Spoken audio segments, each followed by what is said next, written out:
దాడి చేశారు. దాడిలో పోలీసులు ఓహో గాయాలయ్యాయి. ఆహా ఓ మహిళలు నిరసన తెలియజేయడానికి వెళ్తే వైసీపీ వాళ్ళు దాడి చేశారా? జగన్ వస్తున్నాడని నిరసన తెలుపుతున్నారు మహిళలు. ఆ, అది తట్టుకోలేక వైసీపీ నాయకులు కానీ కార్యకర్తలు కానీ మహిళల మీద దాడి చేశారు. ఓహో ఆ దాడిలో పోలీసులు కూడా గాయాలయ్యారు. ఆ.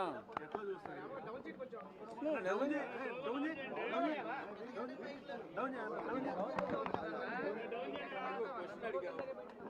మహిళల మీద దాడి చేయటం అమానుషం. మహిళల మీద దాడి చేయటం అమానుషం.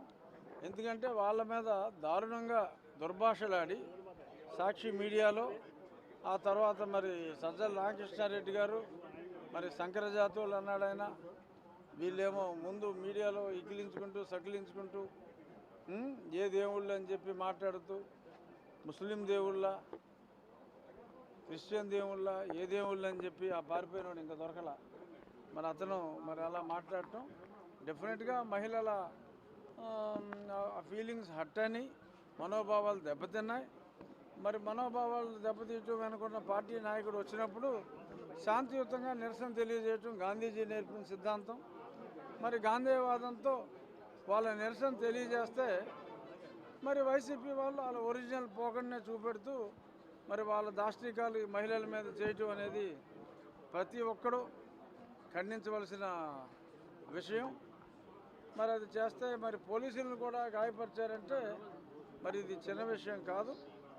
మరి తప్పకుండా ఆ దాడి చేసిన వాళ్ళ మీద మరి ప్రభుత్వం తగు చర్యలు తీసుకుంటుందని నేను అనుకుంటున్నాను. ఆ విజువల్స్ చూడలే నేను.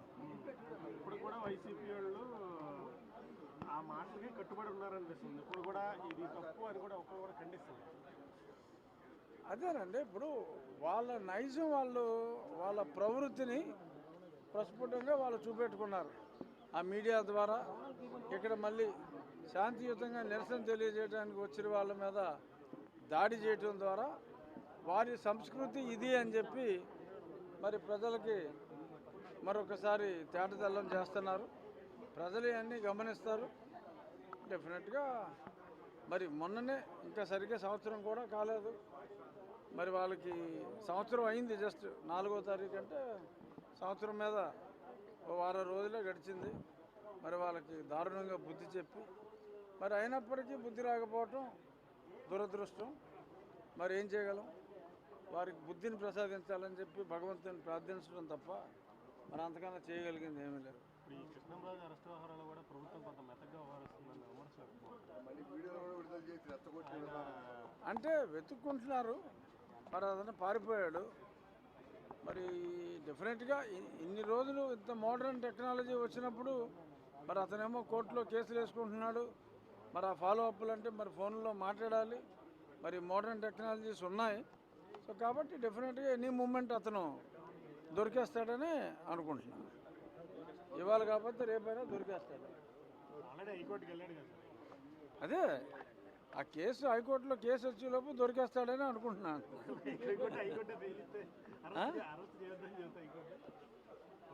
ఎందుకంటే అరెస్ట్ చేయొద్దని ఎందుకు చెప్తారు జనరల్గా? ఇప్పుడు అంత దారుణంగా కామెంట్ చేసిన వాళ్ళని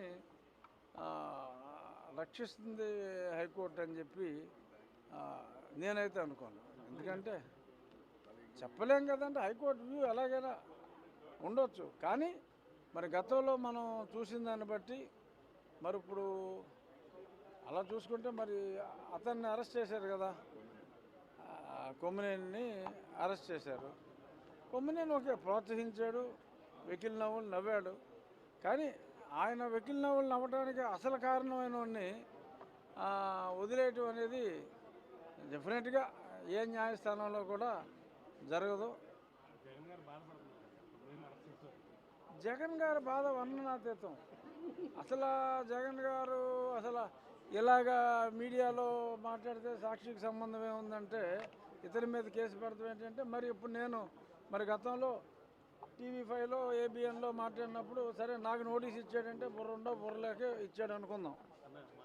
మరి ఆ యాజమాన్యాలిద్దరినీ కూడా మరి ఎందుకు? ఇప్పుడు మాట్లాడింది నేను, వాళ్ళు నన్ను అడిగారు, ప్రశ్నలు అడిగారు. మాట్లాడాను. శ్రీనివాసలాగానే కొమ్మినేని శ్రీనివాసరావు లాగా వాళ్ళు యాంకర్లు, వాళ్ళ మీద కేసు పెట్టారు.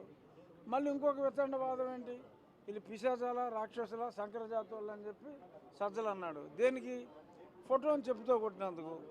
మరి అప్పుడు నా పార్లమెంట్లోని 7 అసెంబ్లీ నియోజకవర్గాల్లో మరి చెప్పులతో కొట్టించాడు, మరి బూట్లతో కింద ఫ్లెక్సీలు వేసి తొక్కించారు, కొన్ని వందల దిష్టి బొమ్మలు తగలబెట్టాడు.